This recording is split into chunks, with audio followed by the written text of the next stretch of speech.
Livre de la Genèse, chapitre 32. Jacob poursuivit son chemin, et des anges de Dieu le rencontrèrent. En les voyant, Jacob dit, « C'est le camp de Dieu !» Il donna à ce lieu le nom de Mahanaïm. Jacob envoya devant lui des messagers à Ésaü son frère, au pays Séhir, dans le territoire d'Édom. Il leur donna cet ordre, « Voici ce que vous direz à mon seigneur Ésaü. Ainsi parle ton serviteur Jacob. J'ai séjourné chez Laban, et j'y suis resté jusqu'à présent.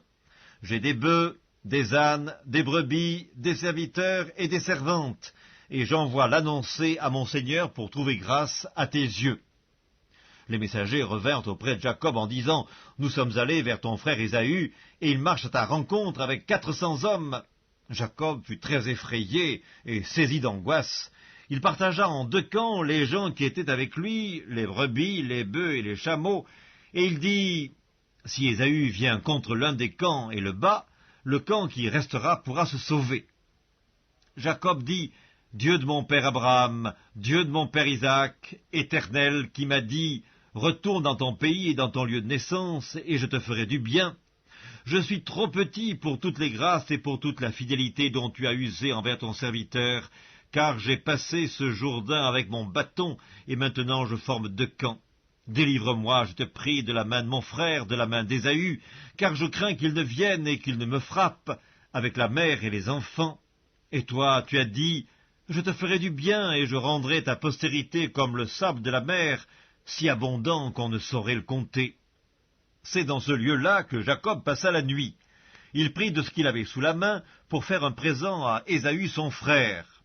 200 chèvres et 20 boucs, 200 brebis et 20 béliers, 30 femelles de chameaux avec leurs petits qu'elles allaitaient, 40 vaches et 10 taureaux, 20 ânesses et 10 ânes.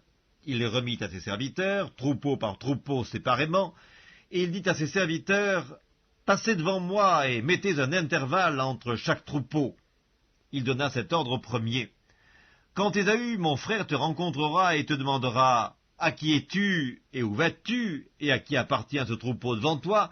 tu répondras, « À ton serviteur Jacob, c'est un présent envoyé à mon seigneur Ésaü, et voici, il vient lui-même derrière nous. » Il donna le même ordre au second, au troisième, et à tous ceux qui suivaient les troupeaux. « C'est ainsi que vous parlerez à mon seigneur Ésaü quand vous le rencontrerez. Vous direz, « Voici, ton serviteur Jacob vient aussi derrière nous. » Car il se disait, « Je l'apaiserai par ce présent qui va devant moi, ensuite je le verrai en face, et peut-être m'accueillera-t-il favorablement. » Le présent passa devant lui, et il resta cette nuit-là dans le camp. Il se leva la même nuit, prit ses 2 femmes, ses 2 servantes et ses 11 enfants, et passa le gué de Jabbok. Il les prit, leur fit passer le torrent, et le fit passer à tout ce qui lui appartenait. Jacob demeura seul. Alors un homme lutta avec lui jusqu'au lever de l'aurore. Voyant qu'il ne pouvait le vaincre, cet homme le frappa à l'emboîture de la hanche, et l'emboîture de la hanche de Jacob se démit pendant qu'il luttait avec lui. Il dit, « Laisse-moi aller, car l'aurore se lève. » Et Jacob répondit, « Je ne te laisserai point aller, que tu ne m'aies béni. » Il lui dit, « Quel est ton nom ?» Et il répondit, « Jacob. » Il dit encore, « Ton nom ne sera plus Jacob, mais tu seras appelé Israël, car tu as lutté avec Dieu et avec des hommes, et tu as été vainqueur. » Jacob l'interrogea en disant, « Fais-moi, je te prie, connaître ton nom. » Il répondit, « Pourquoi demandes-tu mon nom ?» Et il le bénit là.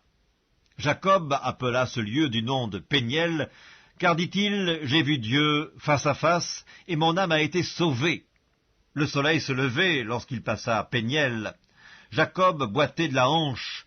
C'est pourquoi, jusqu'à ce jour, les enfants d'Israël ne mangent point le tendon qui est à l'emboîture de la hanche, car Dieu frappa Jacob à l'emboîture de la hanche, au tendon.